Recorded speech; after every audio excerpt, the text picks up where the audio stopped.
নবী করিম সাল্লাল্লাহু আলাইহি সাল্লাম বলেছেন, তোমার কোন মুসলিম ভাই এমন কোন একটা ভেজালে, বিপদে, ঝামেলাতে পড়েছে যে তার ভুলের কারণে হয়তো মান-ইজ্জত যায় এমন একটা জায়গায় বেচারা পড়েছে, চিপায় পড়ে গেছে।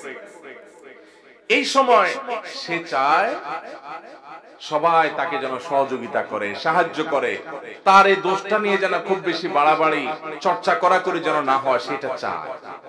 ওই সময় যদি কোন আল্লাহর বান্দা দাঁড়িয়ে ওই ব্যক্তির ইজ্জতকে বাঁচাবার চেষ্টা করে যে ভুলে হয়ে গেছে, অথবা এরকম জটিল কিছু না, বেচারাকে একটু তার সম্মানটাকে রক্ষা করার চেষ্টা করে, তাহলে সেক্ষেত্রে যে এই উদ্যোগ নিল একজনের ইজ্জতকে বাঁচাবার জন্য, এই বেচারাও, এই লোকটাও তার জীবনে কখনো যদি এরকম বিপদে পড়ে, তাহলে আল্লাহ সুবহানাহু ওয়া তাআলা তার ইজ্জতকে এইভাবে রক্ষা করবেন। নবী করিম সাল্লাল্লাহু আলাইহি ওয়াসাল্লাম বলেছেন, মান সাতারা মুসলিমা সাতারাল্লাহু লাহু ইয়াওমাল কিয়ামাহ।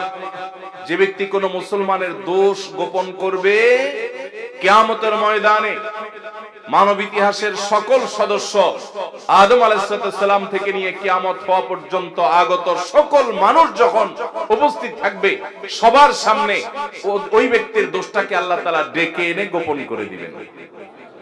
আল্লাহ ডেকে কাছে এনে আল্লাহ রাব্বুল আলামিন বলবেন, চাদরে আবৃত, আপনি আল্লাহর কাছাকাছি এসেছেন। আল্লাহ সুবহানাহু ওয়া তাআলা বলবেন, বান্দা তুমি অমুক অমুক গুনাহ যে করেছো, আতাযকুরু যামবা কাযা ওয়া যামবা কাযা, তোমার অমুক অমুক পাপ, অমুক অমুক অনাচার, জুলুম, হারাম কাজ যে করেছো, তোমার কি মনে পড়ে? বান্দা বলবে, আল্লাহ অবশ্যই মনে পড়ে, সব তো প্রমাণ এভিডেন্স সহ আছে আল্লাহর কাছে। তখন আল্লাহ বলবেন, দুনিয়াতে সেটা আমি ঢেকে রেখেছিলাম, মানুষের সামনে প্রকাশ করে নাই। মানুষের সামনে তুমি ভালো ছিলা, কিন্তু তোমার তলে তলে এই দোষ ছিল, আমি ঢেকে রেখেছিলাম, প্রকাশ করি নাই। আজকেও ঢেকে রাখলাম, প্রকাশ করলাম না, তোমাকে মাফ করে দিলাম। আল্লাহর পক্ষ থেকে এই বিশাল বড় নেয়ামতটা ভাই, আপনার, আমার, ওনার আমাদের সবার প্রয়োজন ভাই। আমাদের দোষ ত্রুটি যদি সব আল্লাহ তাআলা প্রকাশ করে দেন, আমরা রাস্তায় চলতে পারবো না। কি বলেন? রাস্তা চলার উপায় থাকবে? আপনার ছেলে মেয়ের সামনে, আপনার ভাই বোনের সামনে, আপনার মা বাবার সামনে, আপনার বন্ধু বান্ধবের সামনে আপনার সকল দোষ ত্রুটি, নারী ভুঁড়ি সব যদি আল্লাহ তাআলা প্রকাশ করে দেন, এক মুহূর্ত পৃথিবীতে টিকা সম্ভব হবে? তাহলে কিয়ামতের ময়দানে আল্লাহ যদি আমাদের দোষ গোপন না করে প্রতিটা দোষ যদি প্রকাশ করেন, এর চাইতে বড় শাস্তি, এর চাইতে বড় আযাব আর কি হতে পারে?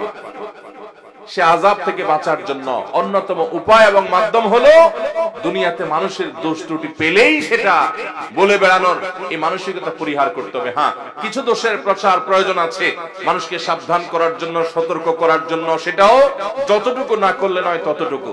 এর বাইরে মানুষের দোষ নিয়ে অহেতুক চর্চা করে বেড়ানো, বিশেষ করে আবারও বলছি, ফেসবুকের এই যুগে, টুইটার, সোশ্যাল মিডিয়ার এই যুগে, টিকটকের এই যুগে, কিছু একটা পেলেই হলো এক শ্রেণীর ভাইরা আছি আমরা ওইটা নিয়ে রাস্তায় ঝাঁপায়া পড়ি। আল্লাহ আমাদের সবাইকে হেদায়েত দান করুন।